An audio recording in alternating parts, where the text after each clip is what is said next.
समझ नहीं आ रहा अपने सैलरी इंक्रीमेंट का क्या करूं। बेटा इतना क्या सोच रहा है? अपने म्यूचुअल फंड्स के एसआईपी का टॉप अप करा ले। This is the right time. क्या?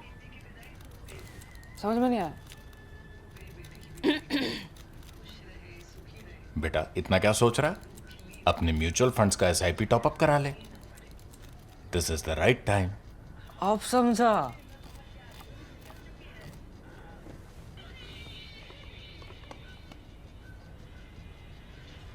Mutual fund investments are subject to market risks. Read all scheme related documents carefully. Since Donald Trump has announced a 90-day pause on Liberation Day tariffs for all except China, much transatlantic activity has taken place in the days that have followed. But before I start my column, I want to make an appeal to you for supporting the high quality, honest, and exceptional journalism that The Print brings to you. Producing this kind of content takes resources, and we rely on readers and viewers like you to support our effort. So if you wish to continue watching this high-quality content, please consider subscribing to The Print by clicking the link in the description box below. And now, let me get back to Trump. So it's beginning to get clear to Trump and company that there are no easy wins that could fix the American economy, just as there are no easy deals that will end the war in Ukraine. Trump's first 100 days in office have been rather disruptive, chaotic, and have dented the brand America in all spheres of statecraft. Now, in the comforting semantics of the long run, one might still argue, like so many having blind faith in Trump do, that all this is to make America great again. But from every other logic, it's strategic stupidity to a level that even Trump's worst critics couldn't have anticipated. Now, that said, the 90-day pause has opened a diplomatic space for first aiding the strained transatlantic fractures, and despite persistent strategic cacophony from his top officials, also reconciled to some realism in Ukraine. Merely days after the pause, Trump's favorite European leader, Giorgia Meloni, who is Prime Minister of Italy, flew across the Atlantic to meet him. Now, she's Europe's best bet to soothe the transatlantic rupture. That, to her credit, she did. Now, simultaneously, Trump's Secretary of State Marco Rubio and Special Envoy Steve Witkoff flew to Paris for speaking to Europeans and Ukrainians about what to do for the war in Ukraine. Now, gone are the early rants of strategic machismo that big daddies, US and Russia, will seal the fate of Ukraine by completely bypassing the rest. Trump has had to eat humble pie there. Although the rhetoric, his rhetoric hides it well, many in the game have started to see through Trump's incompetence.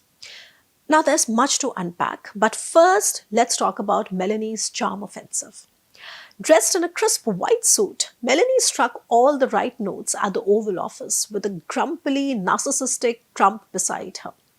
Now, unlike what many of her critics have been peddling, she did not go there to cut a separate deal for lowering tariffs for Italy alone. Now, for the record, Rome has been one of the worst affected by Trump's tariff onslaught.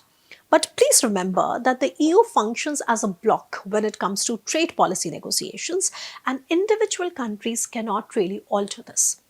So, in her crisp, about 4-minute address, Meloni unleashed her charm offensive on Trump.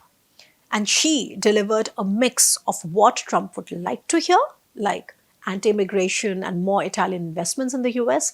And she also said what he wouldn't like to hear. For example, she said, let's make the West great again, not just America, which implies that Transatlanticism needs to be revived.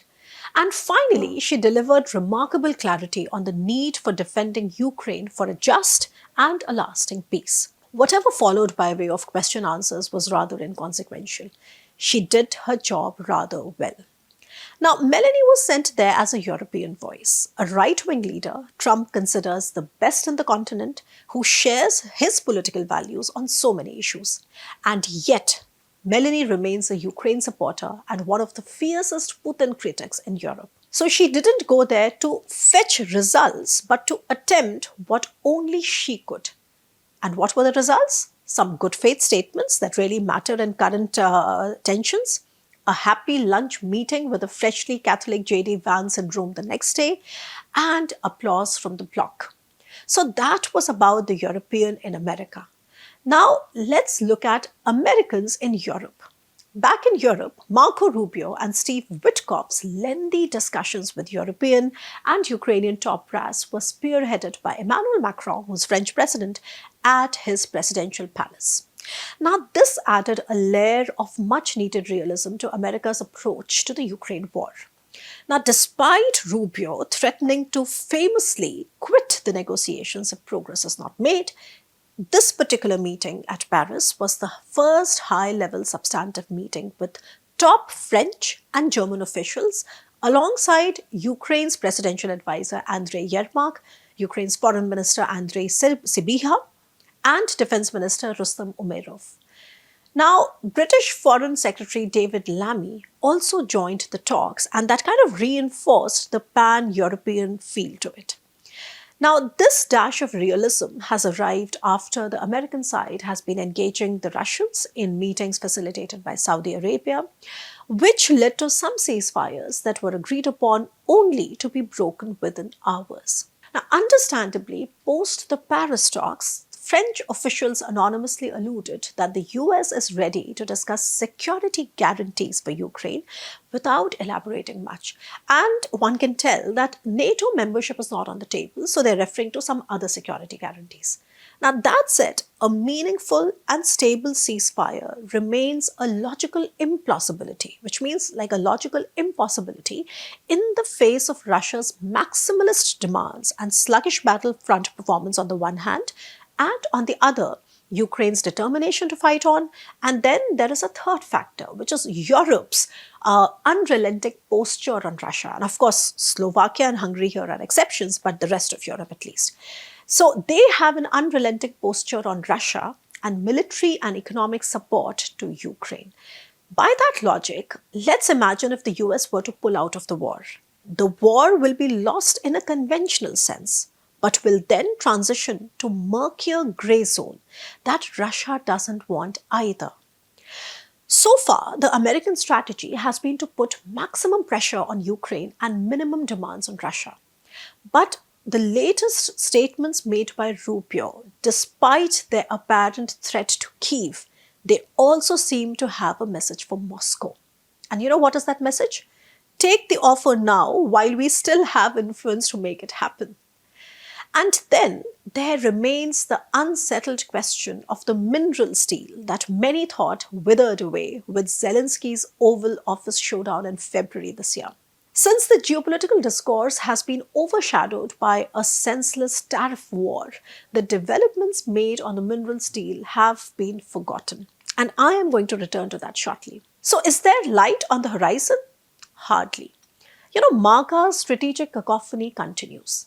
Trump continues to give delusional statements on how the American economy is getting cured under him, how he's fixing everything that sleepy Biden, that he calls Joe Biden, ruined. His top officials like J.D. Vance and Marco Rubio continue giving contradictory statements on the Ukraine war. But in all of this, there is a pattern which is emerging. And in this pattern, there are 4 distinct features that I think stand out. First, Trump administration has disastrously conflated rhetoric for strategy. They do not really have a plan.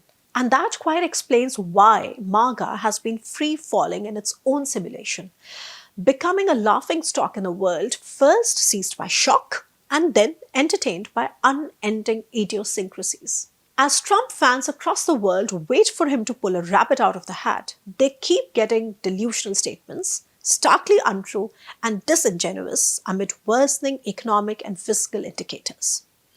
The second pattern, that this administration has shown the typical bully syndrome, which means they are fast to bend when the other side stands up to them. Remember Canada, Mexico, the EU, and even China. The third pattern, that they cannot ignore the falling American market performance and the plummeting approval ratings. Trump's approval ratings have never been lower. And these two have been the most plausible explanation for the 90-day pause. And the fourth pattern is that this administration seems to have an extremely short attention span without much consistency. Obsessed with delivering quick deals, they are willing to walk away to the next big newsmaker than follow up on their decisions.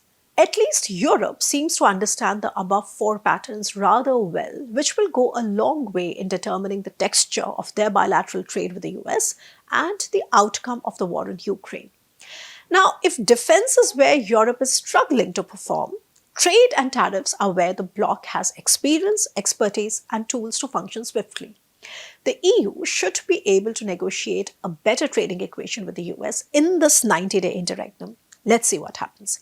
Now, coming to Ukraine, Ukraine too has understood that the minerals deal is the best bet to keep America as equidistant between itself and Moscow as possible. Now, Ukraine's economy minister has signed an interim agreement with the US Treasury Scott Bessent on the minerals deal, and this happened only last week. This particular interim arrangement is likely to be signed into a fuller one on 26th of April, which is very close. So, with its 100th day inching closer, Trump administration has been reeling under the weight of its own incompetence. It's been tone deaf and it's been intemperate on its under-delivery. It shows just how wrong Trump has been in oversimplifying the world he inherited in 2025, the complex wars he vowed to end, and the economy he strived to fix. History has shown that one of the biggest attributes of resilient leaders is the ability to listen before they strategize. Now, even if Trump doesn't, it is imperative that others that are affected by America's unmatched geopolitical and geoeconomic might actually do. Now, coming to India, New Delhi's studied silence on all things Trump show India's multi-alignment has long ceased to be an equal distribution in practice and exists more for political correctness and internal consumption. India has risk-aversely distanced itself from being the international telephone operator for the Russia-Ukraine war. It seems single-mindedly focused on preserving its crucial economic and security relationship with the US, accepting all demands made by the latter, including a trade deal to be ready before fall this year, and that is the reason why J.D. Vance is in India right now. Pragmatically though, New Delhi is simultaneously pushing for meteor ties with more stable actors, which includes an early harvest FTA with the EU and a full FTA with the UK. And with both these blocs, India enjoys a trade surplus. So these long-standing negotiations have borne the brunt of India's lack of internal reforms that under Donald Trump seem no longer a bargaining or delaying chip. To read the geopolitical moment and act accordingly while allowing the Trumpian chaos to wear itself out seems the optimal strategy. Therefore, stay put and act in time. I will be back to discuss this and more. Stay tuned.